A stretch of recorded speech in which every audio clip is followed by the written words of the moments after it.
episode may contain language or discussions that may be offensive or triggering. Refer to the episode summary for details. Welcome to On Her Terms. I'm your host, Charlene Ketchum, and today I am chatting with Courtney Richardson and Tiffany Hogan. And Courtney is recognized as one of the top Black financial experts in the country. She's the founder of the Ivy Investor, a resource for women seeking to navigate the maze of the investment world in ways that make sense. She's a former stockbroker and investment advisor with 15 years of experience in the financial services industry. She's also a team member of the Black Wealth Project, which we'll talk a little bit more about what they do. That'll be a big interest for our audience. And she's also an attorney. And Tiffany, who is also my cousin and is fabulous, she is also an attorney, and she is the host of a new podcast, the B.A.D Moms Village. And B.A.D stands for Busy, Accomplished, and Dedicated. So she's the host of the newly released podcast, B.A.D Moms Village, and she's an attorney and real estate agent as well. So today, the three of us are going to share some information to help you better be financially prepared for the next personal emergency or the next economic crisis. This will be a high-level discussion. So don't think after you listen to the three of us chat that you'll be able to rock it out or that you will be an investment guru, even though we're talking to one right now. We're giving you a high-level overview because we know you're getting ready for a new year and you're probably thinking about how can I make 2021 better than 2020? And so we'll give you some outlines and some things that you kind of might want to think about. And then you can stay tuned to On Her Terms because we will be talking about that a lot more this year. And also the Black Wealth Project and also the Ivy Investor, because they will get you all of the information you need to know about finances and investing. So I want to talk a little bit about the Black Wealth Project for a minute, because I've been tuning in. How did that get started? And when do you run the show? Because I think that'll be very appealing to our audience. So how did we get started? So it honestly started in our heads, and I say our heads, Kamari, Ellis, and I, our heads maybe about 2 years ago. And the name started 2 years ago.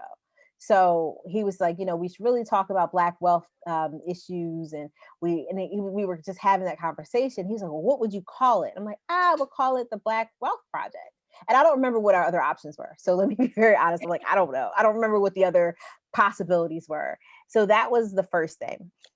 And then, so he says to me, like during the pandemic, he's like, hey, we should do something that kind of is engaging and that we can have this conversation amongst other people in the space.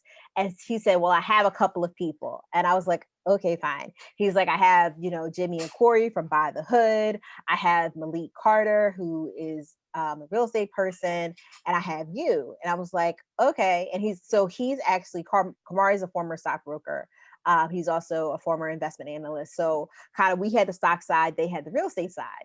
And then so we went, we ran maybe one or two episodes. And one of my sorority sisters reached out to me, who's a real estate agent, but she's actually sitting to get her broker's license this year, which basically she's been trying to do it for the last, I want to say, year in some way, shape, or form. Because she started changing her broker, and I know Tiffany can appreciate this. Once you change your broker, things get like the paperwork, and it gets all crazy. And then the pandemic happens, so she wasn't able to take her broker's license as of yet. But now she's adding that brokerage aspect to it. And she's like now the vice president of residential sales for a Black-owned real estate development company. So she reached out to me and says, hey, I see what you guys are doing. I think you guys need more women. And I was like, I agree with you. And come on. So I said, hey, what do you guys think about adding Tracy to the mix? And they said, yo, we love Tracy, bring her on. So now it's the six of us. It's, 4 guys, 2 women.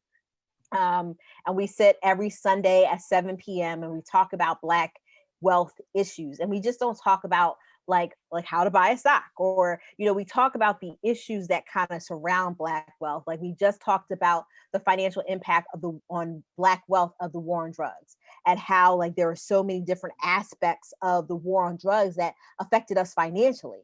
So we talked about that. We've also talked about the conversation of, should you go to college or shouldn't you go to college? We talked about that. Mm-hmm. We talked about what would you do if you won the lottery? what are the things that are the common themes with Black millionaires, Black billionaires? What are we learning from them? What can we take away? We talked about a little bit of estate planning, so we kind of cover the whole gambit of Black wealth. Awesome. And so how can people tune in? That's always on Facebook Live, correct? So if they like the Ivy Investor or the Black Wealth Project, they would be able to get the alerts to follow along. Correct. And we're also on YouTube. So we're on YouTube. We're all over the place. So really excited about it. But so we've been doing it, I want to say, has it been 6 months? I feel like everything kind of blends together. But we've been doing it for a couple of good months. So It does. And so how did you start the Ivy Investor? So that is a good, funny story. So I am a member of Alpha Kappa Alpha. So our plant is the ivy. The ivy plant is a very resilient plant. I don't know if you've ever had ivy on the part of your, if you've ever had it on the side of your house before. It grows and grows and grows and grows. And it gets in your brick and it messes up your brick. So, because it's just one of those things. So I share that to say, I started that. So that was the name of the blog, because a lot of my friends were reaching out to me saying, hey, Courtney, I have so many questions about investing in the stock market. And I was working as an attorney at a big firm and I had billable hours. So I had so many people reaching out to me and saying, hey, can you help me? I'm about to leave my job.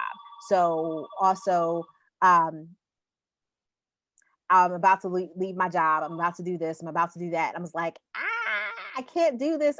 Because one of the things I noticed in that conversation, which was really upsetting, is that no one had a baseline of knowledge. And because no one had a baseline of knowledge, it was taking me so much time to get them up to speed. And I'm like, I don't have that type of time to get you up to speed and bill. So I said, let me put this in a blog. We can talk like these are the basics. Then we'll talk about them later. But that's kind of how it started. And then then a lot of the people that were reading my blog were like, hey, do you have classes? And I'm like, no. And then so I started getting, like, I made classes. So I was 2014. I did a couple of really good pieces that kind of, I wouldn't say they went viral, but they did very well. And then so the next thing was that people were asking if I did classes. So in 2017, I started doing classes and they were asking me about cannabis. So cannabis was a really big deal. And it's still a really big deal. So I started learning about cannabis. And then I actually just did a continuing legal education class on cannabis taxes, because I have a JD and I have an LLM in taxation, which is like a degree above a JD. And I do estate planning. So I have a certificate in estate planning. So all of those things kind of come into play in the Ivy Investor. So it's kind of like I call it now my playground. So I kind of do my day-to-day work on a regular basis. I serve as a government attorney, but now I can kind of like repurpose my thoughts in a different way with the Ivy Investor. So it's been a wild ride. I can't believe it's been 6 years, but it's been a good ride. It flies. I think in addition to all of us being attorneys, we all have multiple hustles. Mm-hmm. Tiffany, do you want to share a little bit about what you do and your podcast? Yeah, so I am no longer a practicing attorney. I freed myself from that world. What I do now is I handle entitlement issues for one of the largest residential builders in America. I live in Atlanta and handle the things for their division office there. And I'm also a government liaison for them with the municipalities where we build. So it's the best of both worlds for me, because real estate was always my love and my passion. And after being a trial attorney for almost 10 years, I realized I'm just not loving being in the courtroom. I was good at it, don't get me wrong, but it just was not fueling me. I wasn't passionate about it anymore. And I'm like, I have to get out of this, do something though that obviously utilizes this legal education that costs all this money and those skill sets. And I just found the perfect opportunity there. But at the same time, I have always had an entrepreneurial spirit. So as Charlene mentioned before, I do also my real estate license. So that started because we have some family investments, and it was like, why are we going to give another agent a percentage of the sales when in Georgia, because I already have a JD, I could just take the test myself and become a registered agent. So that's what I did to start out assisting with some of the family investments. And it grew into me helping some friends as well when they were looking to purchase investment properties. So that's really what I try to focus on is first time home buyers and also those looking to build their investment portfolio by purchasing real estate. In addition to that, I did recently start a new podcast. It has been a vision for about 3 years. I have a son that is about to be 3 years old. And when I got pregnant with him, I started reaching out to some friends, asking some questions, and realized there wasn't really one good place to get good answers, not feel like you were being judged. And I kind of had to build my mommy village. So out of that, I just started jotting down different ideas for questions, for topics, and have now launched the Bad Moms Village, which is going to in itself be a launching pad for some other things in the future that will build upon that brand. So our new episodes are released every Thursday, once a week. We talk about everything that relates to being a mom as well as being a woman, because just because you have a baby does not mean that you stop being a mom. A woman first. So some of the things that we'll discuss will be those topics that people are afraid to delve into and ask questions about, like what happens with your sexuality after you have a baby. Sometimes women lose their desire. Sometimes you don't feel as desired. So we'll be talking with sex therapists and dealing with those issues. We just did a recent episode with the Joy Journey, which takes an interesting approach to infant loss and pregnancy loss with the way to deal with that and move forward, and also gives information on how others can support those moms that are experiencing loss. So just cover one of those things. We also have a family business that I handle all of the branding and operations for. And that business is related to real estate as well. It handles preparation and demolition, all to prepare for residential and commercial buildings. So lots of other things going on. That's a high level overview of my streams of income. So what's impressive to me about both of you, and this is another thing I guess the three of us all have in common, is that we all had new projects that were born this year. You know, the Black Wealth Project, Bad Moms Village, and On Her Terms, all were born in 2020, this year when so many people were losing a lot and really struggling with a lot. And so I want to talk a little bit about ways that people can create, you know, multiple projects, side additional streams of income, you know, so that they can have a better buffer, you know, for the next time they have an emergency. Yeah, that's a great question. Yeah, and I think that's key. I think to get started, talking about the why, like why do you need different streams of income, understanding like what you personally need um, in your life, like what you lacking. So I think a lot of people get kind of stuck with they're like, I should have another stream of income. Well, why? You know, what did you encounter that kind of made you say, hey, something needs to be different? I would start there because I think that focuses us a little bit better, because I've noticed is that like when you look at maybe, you know, On Her Terms podcast, you look at the projects that Tiffany has, you know, you look at all these things, you're like, they're thriving. And then like when you hit a road bump, because you invariably will hit a road bump, you know, it's kind of like, oh, well, you kind of get sidetracked. So I really wanted to say, hey, you know, why start it? What are you lacking? So you're saying, you know what, I would be better off if I had an additional $1,000 a month or $2,000 a month. Like if you start there, then you can say, okay, what can I do in my wheelhouse that will get me that additional stream of income? And so as you can hear, like Tiffany was a litigator, but even still, there were certain things that that Georgia allowed her to do with her law license that allowed her to kind of get into other things. And I always laugh at Georgia because every time I see Georgia, I'm like, these attorneys are always putting themselves in all the litigation because it's credit repair. Because somebody was saying like, oh, you know, how do you get to do credit repair in Georgia? I was like, oh, you can't do it unless you're an attorney. And then it didn't even occur to me. I was like, who wrote this? You know, unless it's a nonprofit or an attorney. I think it's and I was like, who wrote that? I said, those doggone attorneys. Yeah. but I think that's the thing, that understanding is that, you know, why are you doing it? And then being able to monetize your gifts and talents, because the things that you do in your everyday, you can always take them online. You might have to get a little bit more creative with it, but you can always take them online. So, we kind of talked, all of us, about being attorneys. Attorneys talk all day. But we can actually monetize that conversation. So I kind of think I'll start with the why. And when we talk about doing things online, absolutely, and I agree. Oh, go ahead, Char. no, go ahead. I absolutely agree with everything that Courtney said. And I would add to that, understand why you're wanting to do it, but also make sure that it's something that you actually have a passion and a desire for. And it's not just, I need another $1,000. I heard that I can do this and get rich quick. First of all, there's no such thing as a get rich quick. Let's be clear about that. And if you're adding multiple streams of income, then that means that you already have something else going on. And we all have a limited resource of time. So if you're going to add something else to your plate, you need to make sure that you have the desire to do it in order to make it work. And you're not just out there spinning your wheels or wasting time on something that you could be putting that time and those other financial resources into to build something up. Because I know so many people that have an idea, they start the idea and they're like, yeah, that's not really for me. And then they've spent like thousands of dollars going to different seminars to get certifications or whatever, just because somebody told them, oh, you can sign up for this travel company and make a lot of money.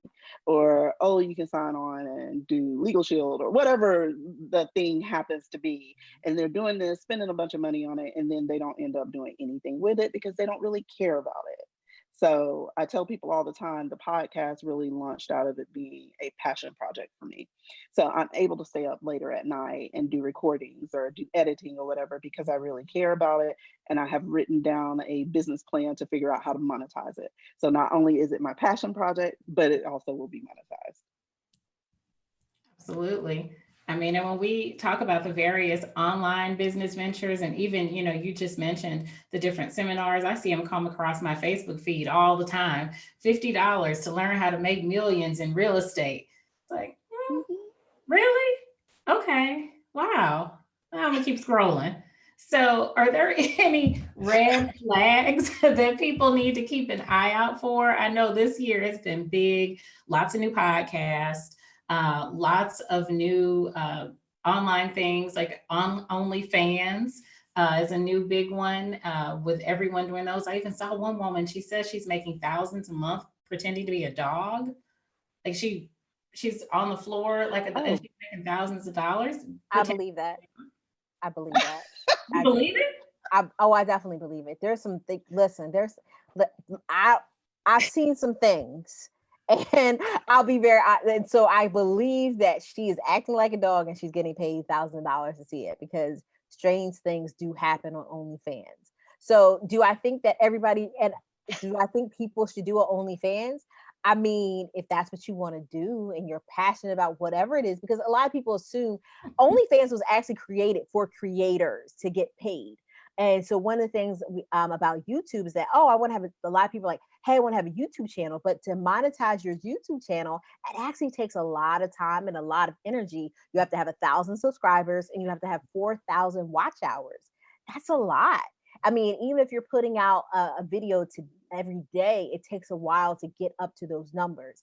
Mm-hmm. So again, but OnlyFans provides this monetization mechanism immediately. So there may be some value to that in that person's particular why, that they're passionate about. And some people use it for interesting purposes, i.e. the dog, rock out. But I mean, there's some things that you can do there. So I don't think it's a bad thing, but I also think it shouldn't be your only thing. So for example, if you're a knitter, or we'll just make it somebody who does knitting or painting, we'll just kind of make it very specific to creatives, then you should maybe kind of do something in addition to that. Have a YouTube channel, do a blog, do some vlogs, do some things where you're engaging your audience because people want to be engaged. So if you're trying to set up shop online, make sure that you're engaging. And I think that's the biggest thing that a lot of people miss because they see I'm going to get like rich quick. Everybody's like, I'm going to get rich quick. And it's like, time out, flag on the play. I'm going to spend $50 and I'm going to have an ROI of, 1,000 in real estate in just a month. Now, you gotta use your sniff, like you gotta use the sniff test, does it Hmm. seem funky? Does that really seem real? Like, come on. And it's not that you won't get value from it. And I can't really say some things that I've grabbed online were actually very valuable. But I think Tiffany made such a good point about the business plan, about how to monetize. So I have things on my, if I see something that runs across my field, my Facebook feed, I'm like, oh, well, yeah, I do need a good copywriting course. I should grab that. Or, hey, those are holes in my business. And it's kind of, but I also feel like we're inundated with so much stuff, is that you have to know what your business plan kind of gives you a framework of the things that you need or the holes that you need to address. So I think that's also something. But yeah, just does it pass the sniff test? That's always my first question. And so what is for people in the audience who are listening and they don't know how to assess whether something is a credible investment or not. Are there any tips for people on how they should evaluate whether they should invest in that copywriting program that they see on Facebook? I would say do your research. I mean, everything is at our fingertips these days. So somebody has done a review on that course, or somebody has gone out, because people are quick when it's something negative. So you can guarantee if people feel like they got taken for their money, or the course wasn't worth it, or whatever, it's somebody out there that has put something. So I would just say go to good old Google and pop in the title of the course, or the person's name who's the instructor, or if it's a panel, pop in some of the panelists' names and take a look at their credentials. See what it is that gives them the knowledge and the skill set to teach this course. Because just because somebody says, let me teach you how to do real estate, have they actually ever done a deal themselves? And all of that information is out there. Take a look at it and see before you actually invest in something. Um, and see if you can see an outline of what the course materials will be. Because I know one thing that I just discussed with a friend recently that we were seeing pop up, especially this year, because everybody's side hustle. Everybody has these online courses, virtual classes, Instagram lives, whatever. I'm going to teach you how to do this. You pay 50, 100, $2 to do this class. I did this, I made $100, but you need to purchase this to do it, or you need this person now in order to be able to do it. So really, you haven't gotten anything out of this course that you paid for, that you witness in social media. So don't pay somebody for information that they're free. That's a really good one. Like, make sure that you're doing your research, make sure you're looking at the course outline, and then also understanding, to Tiffany's point, like, what do you need? Like, what are you looking for? Because everything looks shiny and pretty like gold. You know, everything looks, I mean, that's the whole point of marketing. So the question is, like, what do you really need? And that allows you to put your blinders on, and you're saying, hey, and I mean, and I know I do it personally. I'll be on like internet looking for, we were just talking about facial products. I was looking at things for facial products. I'm like, what is a pretty lip gloss? Has nothing to do with facial products, but because the Yep. packaging was pretty, it was in a cute container. Now I Yep. got three of them in my basket. I'll need near one, but I have three. So that happens with these business tools. They're nice and they're shiny. They're packaged well. You see all the testimonials. People look like they're getting money, and it's like, do you really need business credit?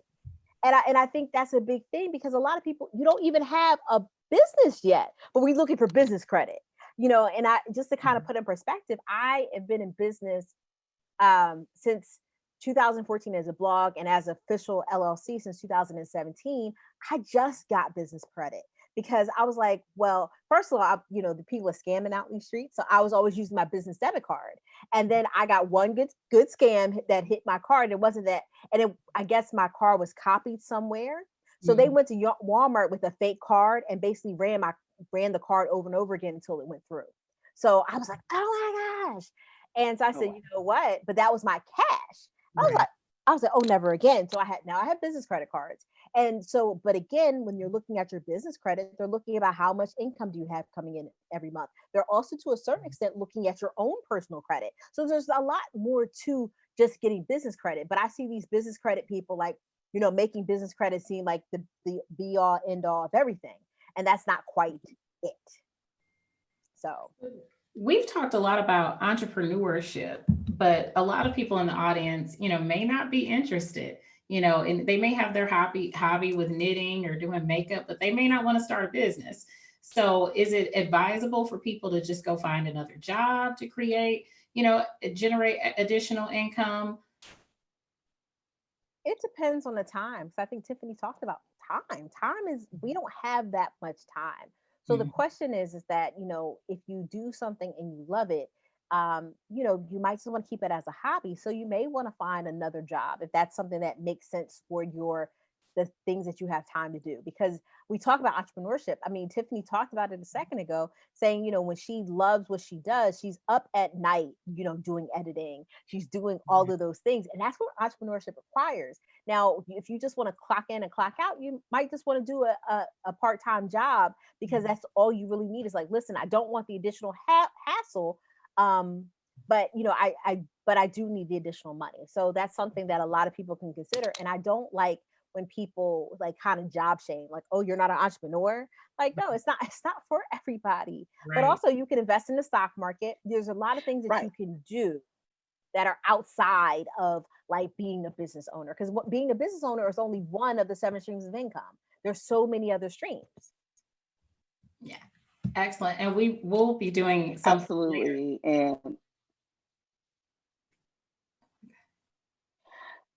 I was just going to add that Courtney is spot on once again. I was going to discuss, there are things other than being an entrepreneur that can bring in some revenue for you as well. And honestly, that's the type of revenue that I love best, when I can wake up in the morning and look at my investment accounts and see that there's been some income generated for me overnight. And I really didn't have to do anything other than at some point do some research on my portfolio and decide what I wanted to add to it. So one thing that I've been far more intentional about this year is making sure that I added a diversified portfolio that pays dividends, to make sure, especially the ones that pay quarterly dividends. So I know that at least 3 to 4 times a year on most of my investments, I'm going to be getting paid something additional, even more than stock market going up and down. As long as those companies are profitable, I'm getting dividend. And I can look and see, now to reinvest those. I'm not pulling the cash out, but I can look and see that I've made some money without me having to do anything.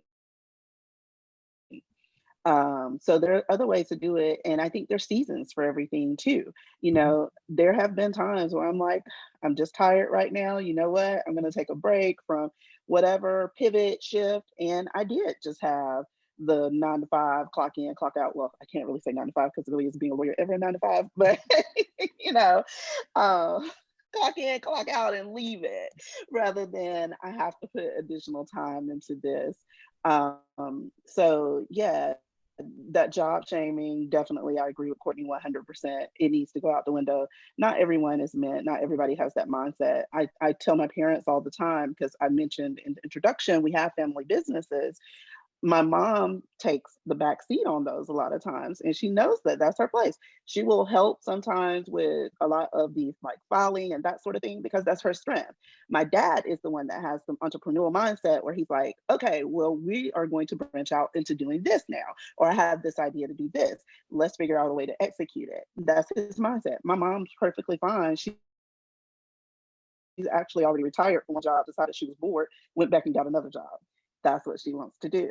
So not everybody has that same mindset, but you can still be successful. And there are ways, like with my parents, that one partner in the relationship can support the other one while they're doing the business thing. Excellent.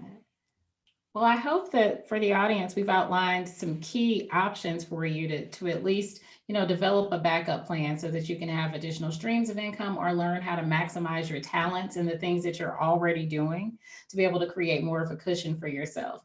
As I noted in the beginning, this is the first of several conversations about this, because this is complex and this is deep. In the meantime, y'all should head over to the Ivy Investor, the website, follow her on social media, check out the Black Wealth Project. so that you can get some insights and get a head start on learning more about how to manage your finances and generate additional streams of income. And we'll also provide some resources for you in terms of being able to find a financial advisor. One of the things that I want to address before we wrap up is just some tips for people, who may be seeking personal guidance, because we've talked really high level about how to maximize your talents, some options for generating additional streams of income. For people who need that one-on-one time with Courtney or a financial advisor, how do they find one? And what do they need to be prepared to discuss when they meet with one? So I think the big thing is that a lot of people feel like, oh, I don't know what I'm doing. I need a financial advisor. And I'm like, no, you don't know what you're doing. Let's figure out what you're doing first before you go get a financial advisor. Like I really like there are certain things you're saying, hey, I've done this. I'm going to kind of farm this off to someone else, as opposed to I have no idea what I'm doing. I'm going to farm it off to someone else, where everybody should have like a baseline of financial knowledge, because otherwise that's how you get scammed.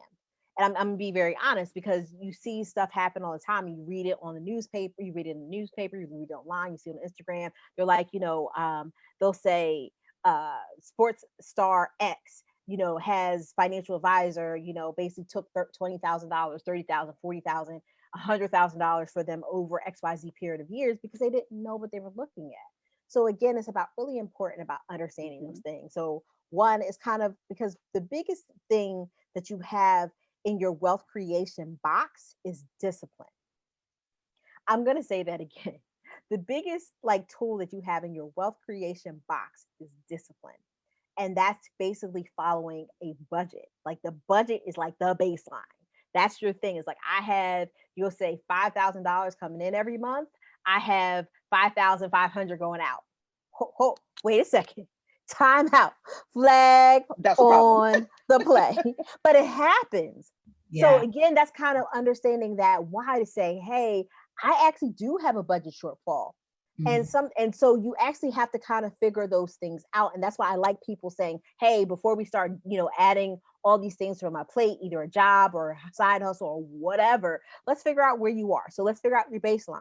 So that's your first thing. But then also it's kind of like, hey, am I spending too much? And your budget will let you know that. And let me clarify, it's actually looking at your bank account and your spending and being very honest with yourself before you do anything. Like, what am I doing with my money? And I can tell you that I'll be very transparent in this moment. I was looking at my bank account. I was like, where did this money come from? How the hell did I have money? I wasn't out, y'all. When the pandemic hit, I stopped eating out. Mm-hmm. And so I was like, you didn't spend that much eating out on a regular basis. Yes, I did. Yeah, we did.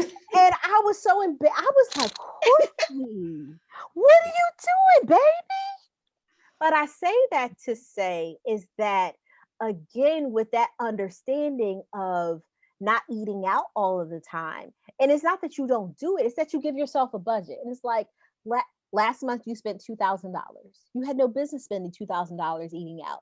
Who? Del Frisco's, Charlie's, all these people? You put them on your payroll? For real? So, you have that conversation with yourself to say, okay.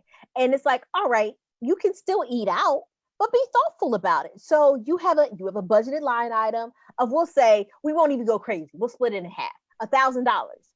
Now that changes your day to day now, because instead of running to Starbucks, don't judge me all. Instead of running to Starbucks, you're actually you purchased a Keurig and you're getting Keurig pods. And that's just an example. Or you're getting an Nespresso on the Black Friday sale or whatever. So you're doing those things to say, okay, how can I reduce what I'm doing? How can I change my things that I'm doing on a regular basis? And it's not that I take away the things that I do. It's kind of like you do it in moderation. It's kind of like with the diet. Like, oh, let me do this in moderation. Mm-hmm. So that's the first thing, about understanding what you have going in and out every single month or every single week. So that's your very first thing about deciding when to get a financial advisor and how to go about it. And then you're saying, okay, to yourself, you're saying, all right, well, I have this. Now I have to save some money, because nobody's going to have you do these things, on their own. Because financial advisors, as much as they are as helpful with your finances, they're in it to make money too. So they'll either pay a planning fee and you'll pay commissions on certain types of products and services. So there's a lot that may be going on. So again, you need to say to yourself, like, okay, now I have savings that's just in my bank, but then I have to kind of zhuzh it up. I got to add a little razzle dazzle. So I need to be investing in the stock market. Well, how do I need to do that? That's when you probably engage a financial advisor. Now you can do it on your own. And I do suggest that people start to do it on their own, because honest to goodness, I don't expect people to go to a financial advisor with less than $250,000, because that's when it actually makes sense. I really tell people to have a really good tax accountant, either an enrolled agent or a CPA. I'm partial to enrolled agents because they're the tax specialist, they're America's tax specialist or something like that. But I really prefer them. But understanding those individuals can help you with manage your taxes, but also just contributing to your 401k, making sure that you're allocated properly. But actually getting your 401k people on the phone saying, hey, can you help me allocate my account? Because that's why they're there. So doing those things are kind of like that baseline. But also you're like, well, Courtney, what if I don't have $250,000 to invest yet? Well, get your money up.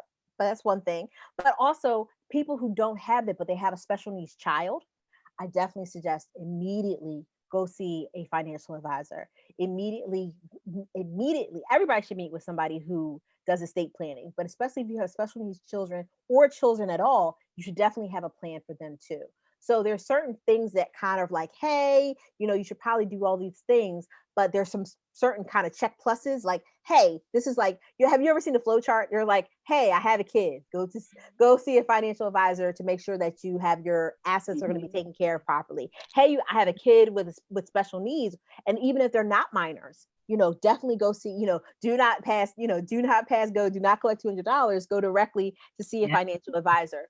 Because again, there's some really special things that you need to do as a parent to get them to, make sure that they're situated and they're safe. So those are the cases where I'm like, hey, you may not have $250,000 in investable assets, what we call it, but you do have some special circumstances where you need to go find one. Now, when you're looking at a financial advisor, I always like looking for somebody who has a fee for planning, but not necessarily gets paid from the products and services they give you. And the reason being is that I don't want somebody who's kind of programmed, and not that it's their fault, programmed to give me something that, like, though there's a lot of advisors that get paid for fees and they'll give you like a lot of insurance products, and you may not need a whole bunch of insurance products, but the reason why they're giving it to you is because they get paid the most commission. And I'm not mad at them because that's the system that they're in, but I want to make sure that I'm maximizing all the things that need to be maximized for me. So that's, again, like, I think it's really important to go to somebody who's a fee for planning. So a certified financial planner is really helpful in that way. Somebody who's able to say, hey, you have these holes in these places. So again, that fee for planning kind of allows them to look at the whole picture and say, okay, these are the places where you need to really do some work. And we'll do the work together. So that's why I like certified financial planners, but also it's a relationship. You guys have to feel each other.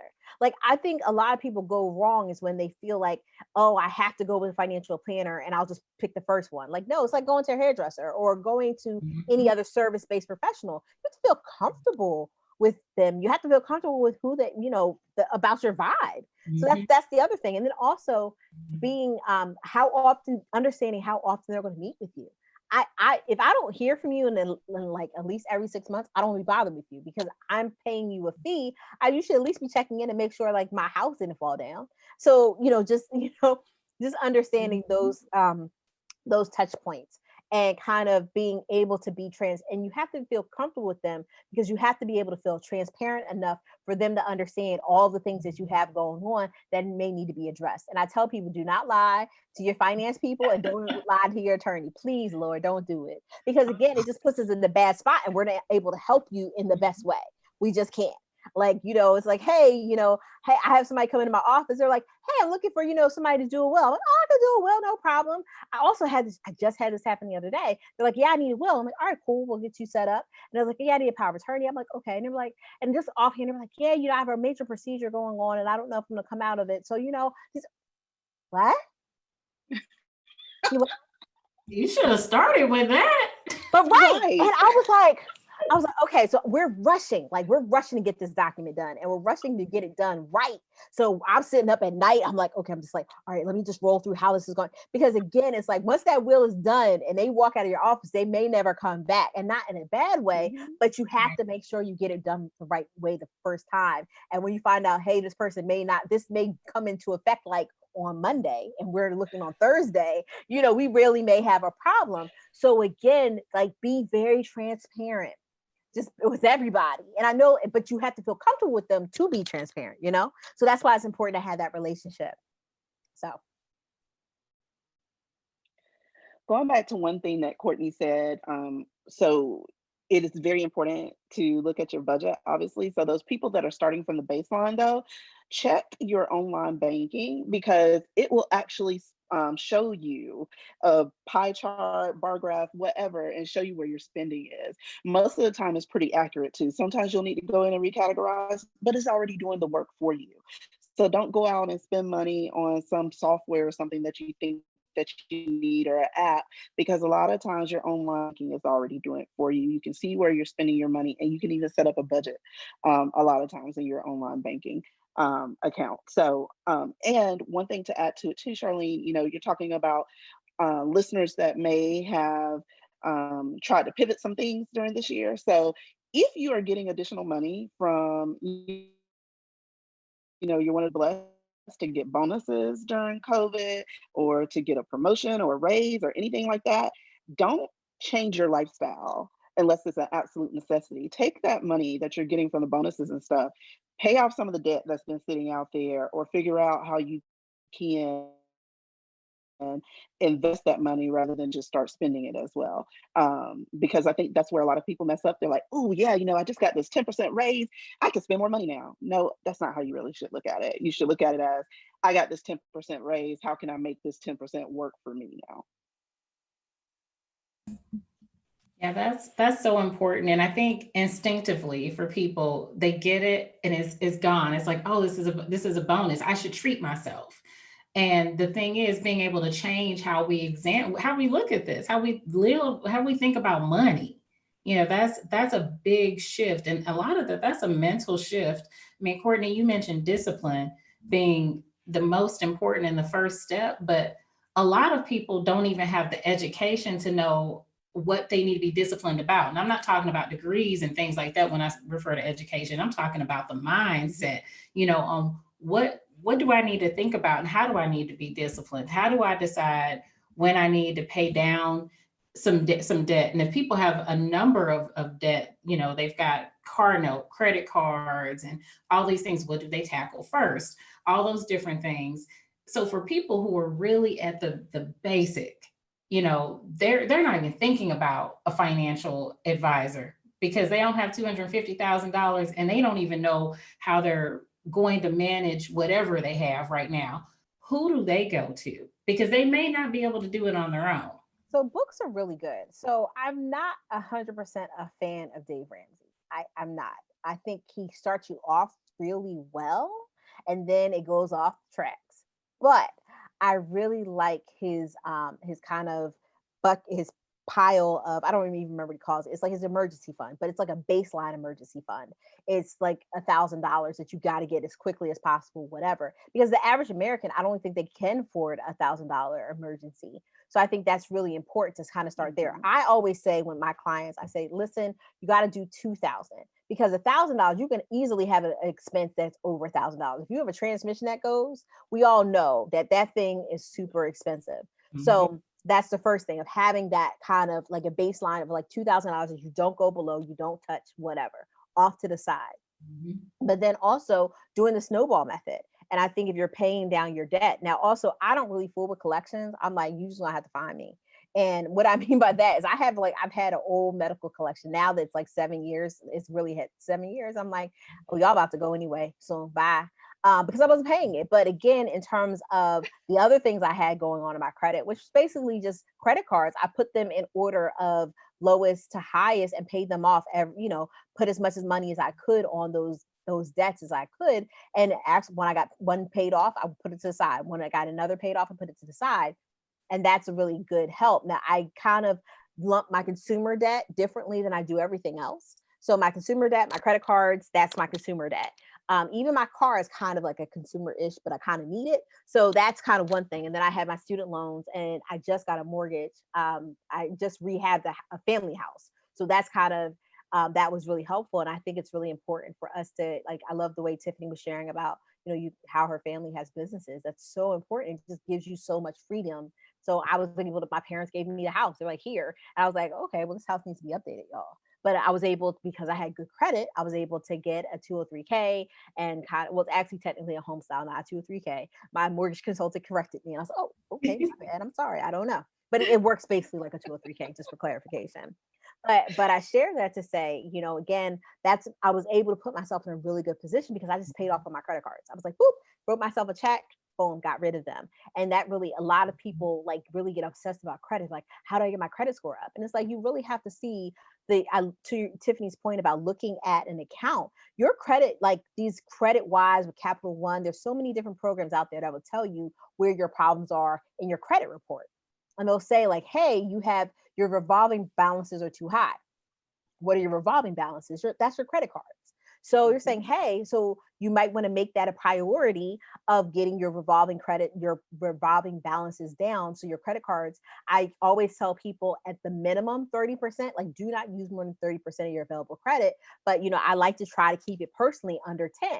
So that also kind of keeps me honest with myself because again, I know how I am personally. Personally, I'm like, oh, I don't have an upper limit. To me, I'm always doing something. And when I do get my bonuses, what I've trained myself in terms of discipline to do is that I give myself a tricking budget because I have to know myself. One of the things about all of these things, you have to know who you are and how you roll. So I give myself a tricking budget. I'm like, okay, you get a bonus. This was not money I was expecting.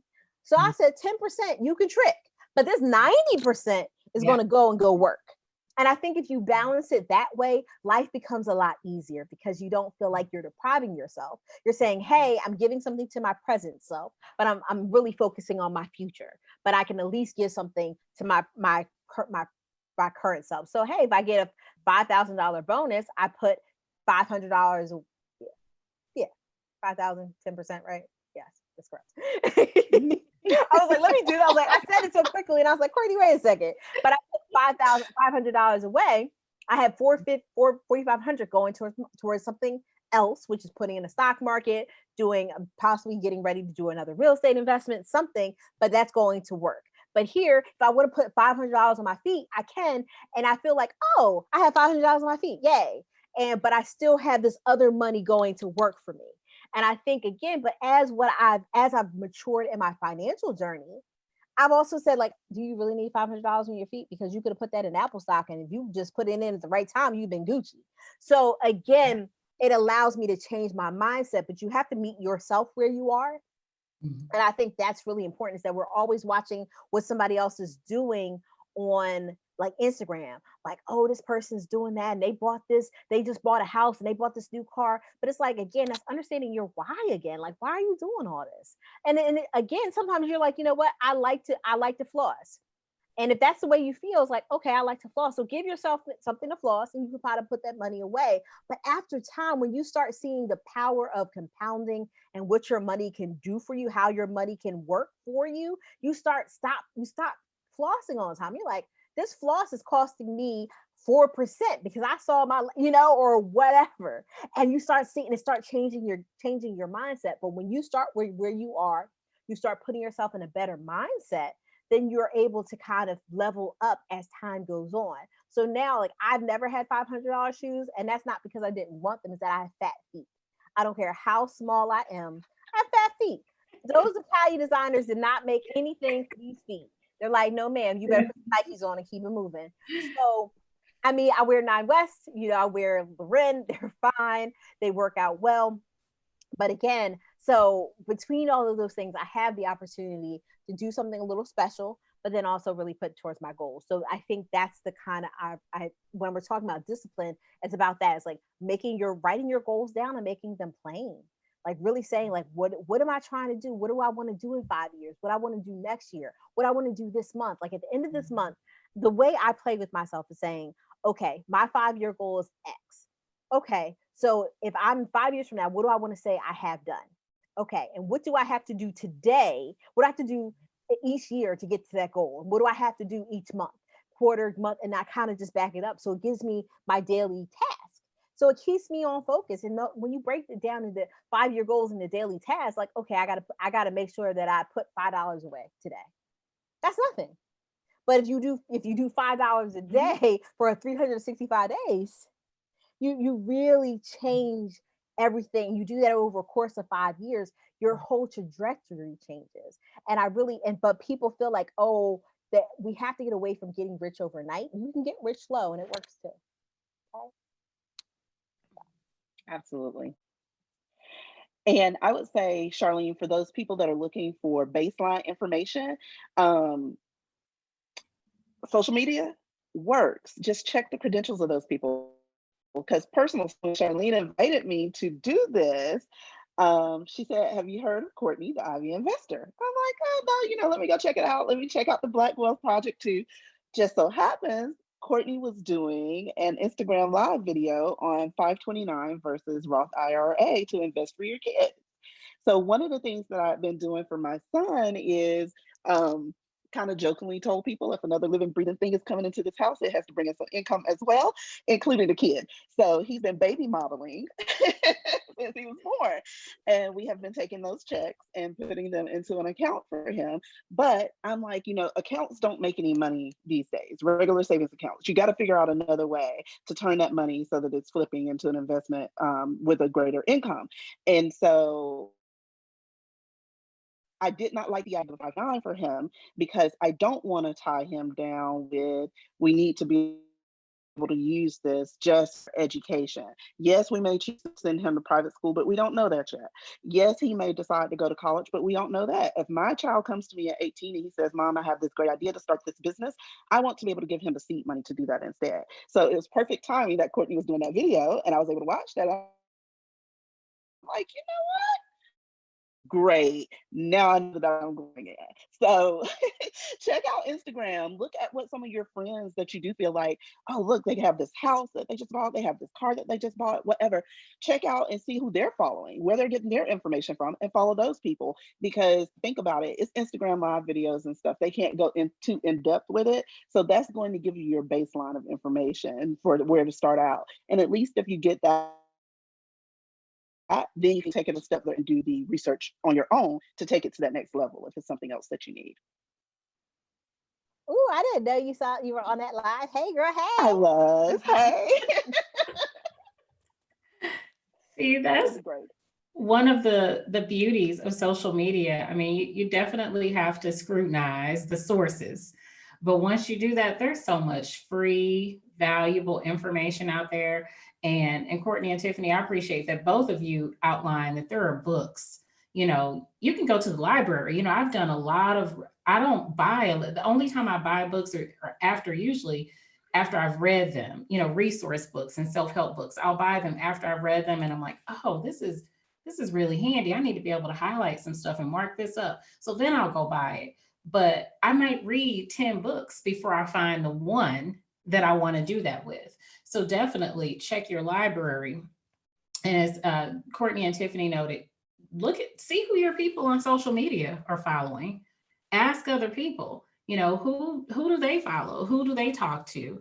And we've got to start having more conversations like this amongst our friends. I think that's a big part of where it starts because, if you're on a limited budget, limited income, you certainly don't want to invest the little extra money that you have, talking to the wrong person or allocating that in the wrong way. So start with your circle.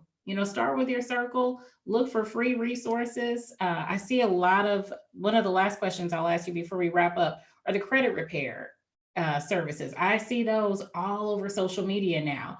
And my first, I'll ask the two of you. What are your thoughts? Do you think that people need to pay for these credit repair services? My vote is no. First, I'm gonna pop it to Tiffany because Georgia has a really interesting rule about credit repair, and I think it comes from a very interesting place. So Tiffany, I'm gonna hit this one to you, and you kind of like swing it my way when you done, because I think Georgia's rationale is really interesting. So I'm gonna let Tiffany have it. So I'm not exactly certain of where Courtney's going with it, but in Georgia, you're not supposed to have to pay for credit repairs. Is that where you were going with it? Yeah, and You then if can't, you well, you can't charge for credit repair services unless, correct, you're an attorney. yeah, Attorneys can charge, but no yeah, one else can, unless you're a nonprofit. Nonprofits are, you can't charge. So if you're an everyday citizen, and they have a nonprofit, they can help you with credit repair. But if they're paying for a service for credit repair, it has to be an attorney. So I thought that was great. yes. That's And my favorite. there's been a couple of people recently that have gotten caught up. And if you just do some Mhm. research on social media, you will see Yeah. that they are currently in litigation with the government because of it, and potentially facing some other penalties and charges. But no, resources are out there. Courtney mentioned earlier, Capital One, Bitwise, all of those places will show it score. You can get your credit report free yourself. Take a look at it, which everyone should be doing, by the way, and making sure that there's nothing on there that you didn't put on there yourself, or any incorrect information, because the incorrect information can also affect your credit score. So, take advantage of all of that stuff that's free. And there are literally groups on Facebook and stuff that documents on there. If you need to send out any of those dispute letters or anything, there are groups that have the information right there.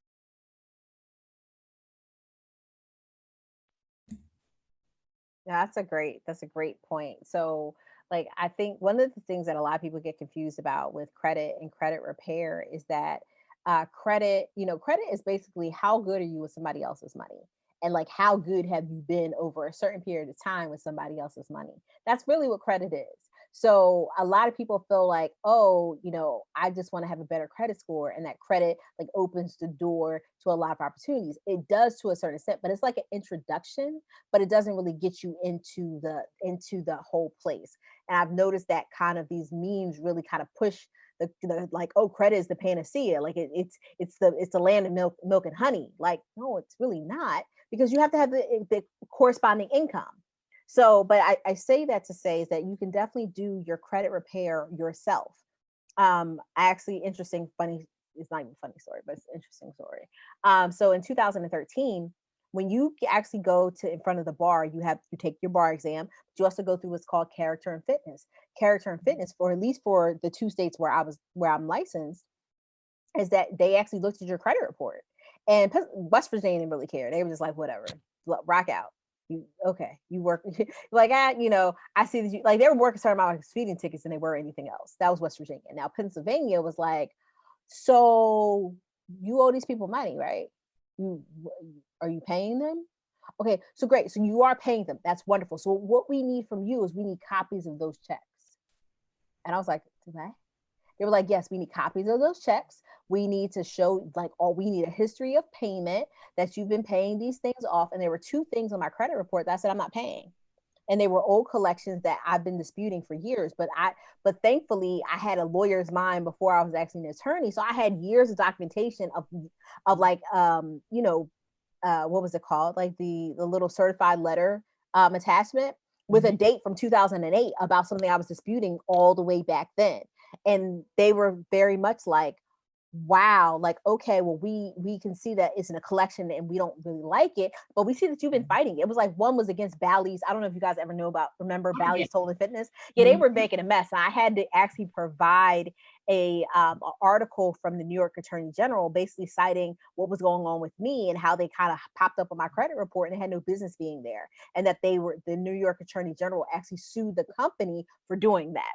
So I actually had to do a lot of work, and it took me more time to get admitted to the bar. So I passed, and I found out I passed in April of one year, and I didn't get it sworn in until July. Wow. So it was, so again, I share that to say like your credit does matter.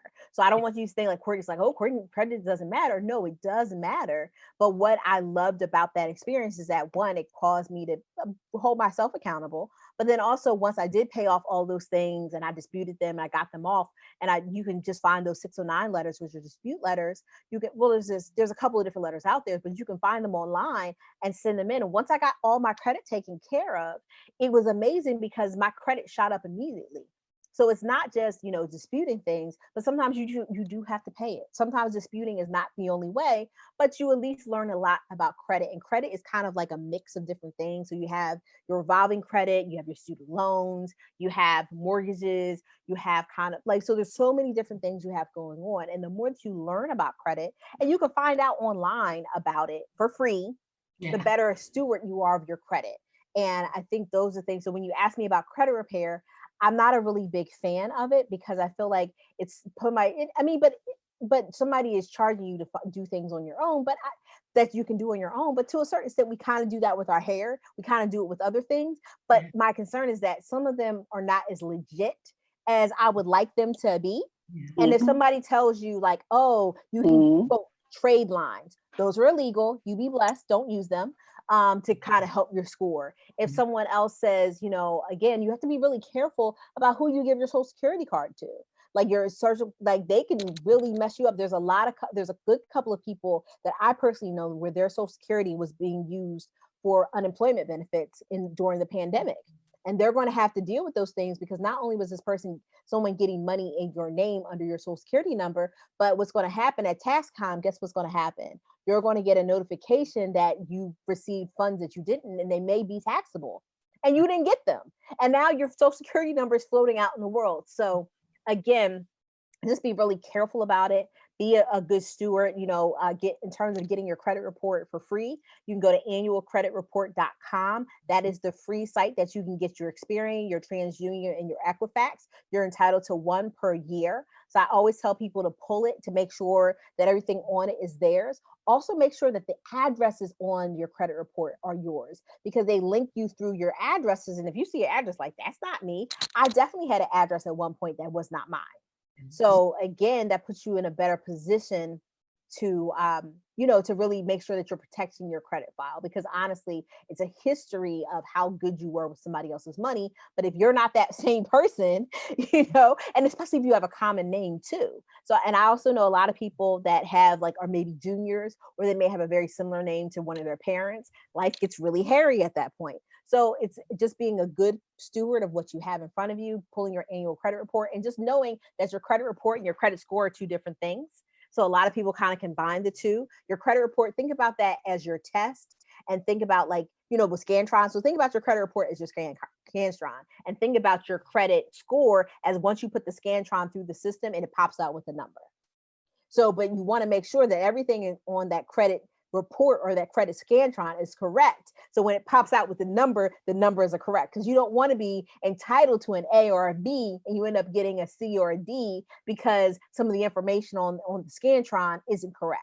And maybe I'm dating myself with the Scantron because I know that I have made Scantron on Scantron.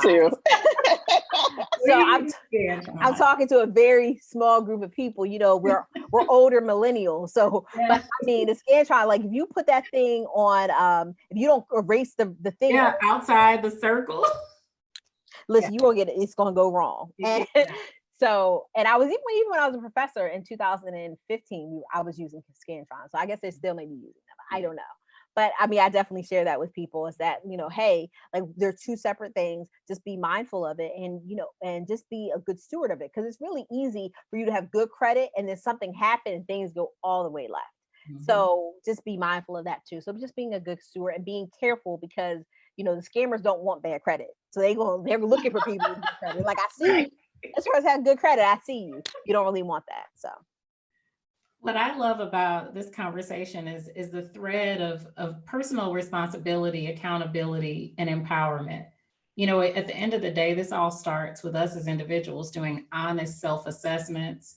Look for those resources. There are lots of free, credible resources. Talk to people, be honest in your conversations with people about what your goals are. That assessment needs to be about what your present needs are, what your future needs you hope will be, and your goals are in the future.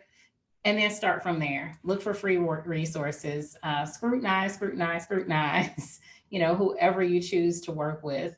It's a big deal. It's serious, but with the right information and using the right people and right resources, you can be empowered and give yourself more options. And that's what this conversation really was about. Giving yourself financial options to help create that security. So I thank you, Courtney. I thank you, Tiffany.